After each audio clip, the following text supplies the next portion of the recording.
শ্রীমঙ্গল মাধবকুল লেকে ঘুরবো আর আনারস খাবো, রসালো আনারস। আসসালামু আলাইকুম, সবাই কেমন আছেন? আশা করছি সবাই ভালো আছেন। আলহামদুলিল্লাহ, আমরাও আল্লাহর অশেষ রহমতে ভালো আছি। তো দেখতে থাকুন, আমাদের সাথেই থাকুন।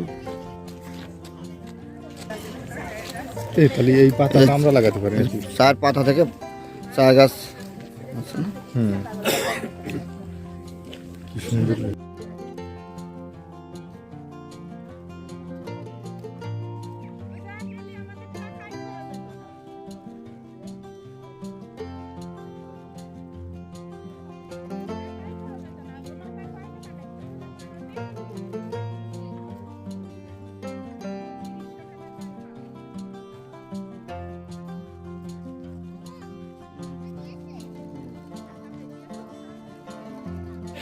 চলে আসছি আমরা লেকের পাড়ে, শ্রীমঙ্গল মৌলভীবাজার।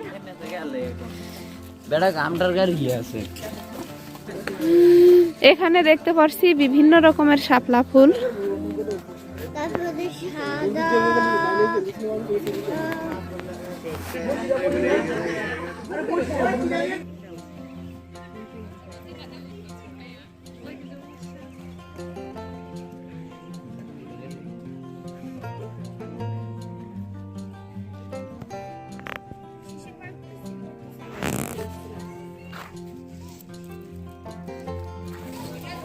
আমার এই চকলেটটা খালাম আমার পকেটে ছিল।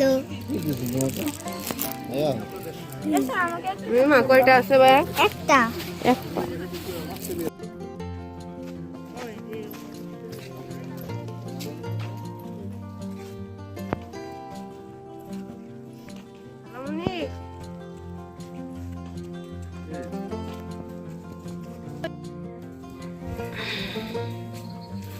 চা বাগান, লেক, এই তাছাড়া আর কিছুই না। চা বাগানটাই বেশি সৌন্দর্য।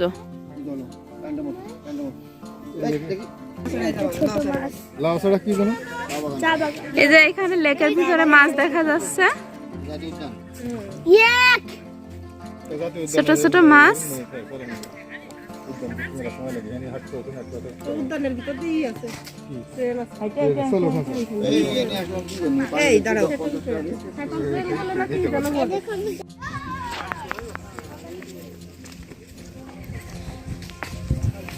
দিকে আমরা আর ঘুরবো না, দেখি সামনের দিকে কি আছে সেগুলোই দেখবো।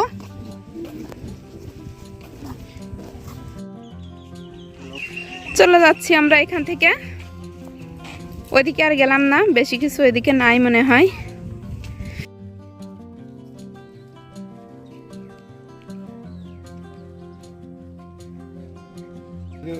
ভাই এটা কি গাছ? এটা কি গাছ? এটা চারা। এই পাতা থেকে যখন ছোট, ওই যে ওই পাশে মাদার ট্রি গুলো দেখলাম, মাদার ট্রি। মাদার ট্রি হলো বীজ গাছ, সেখান থেকে বীজ থেকে চারা হয়, সেই চারা এখানে বড় হয়। এখান থেকে চা এভাবে হয় তাহলে? আজ প্রথম জানতে পারলাম।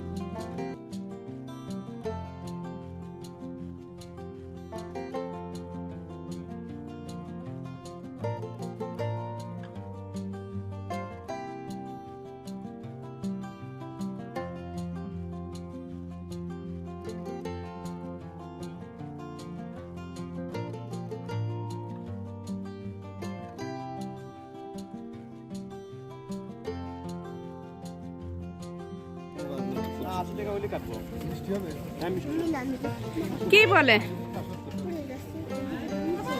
মৌলভীবাজারের আনারস খাচ্ছি। মৌলভীবাজারই তো। শ্রীমঙ্গল মাধবপুর লেক। আচ্ছা, আমরা এই যে গেটেতে বেরোয় যে ঝালমুড়ি খেলাম, যেখানে এখানে রসালো না এই আনারস, অনেক রসালো।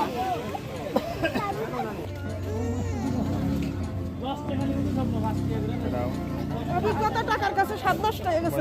হ্যাঁ, হাত ধরো, হাত দাও।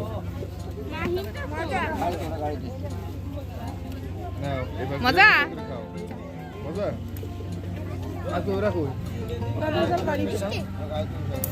কাজ করি। এক পিস নিয়ে দিয়ে দিই তাহলে তুমি খাইতে পারবে। বিসমিল্লাহ বলিস? খান খান খান, খেয়ে বলেন কেমন।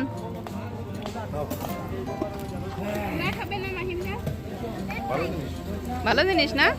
রস কেমন? রস কিন্তু টাকা বেশি। টাকা বেশি নিচ্ছে। রস আছে? স্বাদটা একটু কম লাগছে। টাকা কম। আরে রস আলো কিনা তাই বলেন, রস কম। কারণ এইখানে আনারসে তো রস প্রচুর। খা খা আর খা। দেখে নিয়ে নে, নিয়ে নে। দাও আর কি দাও। মজা না?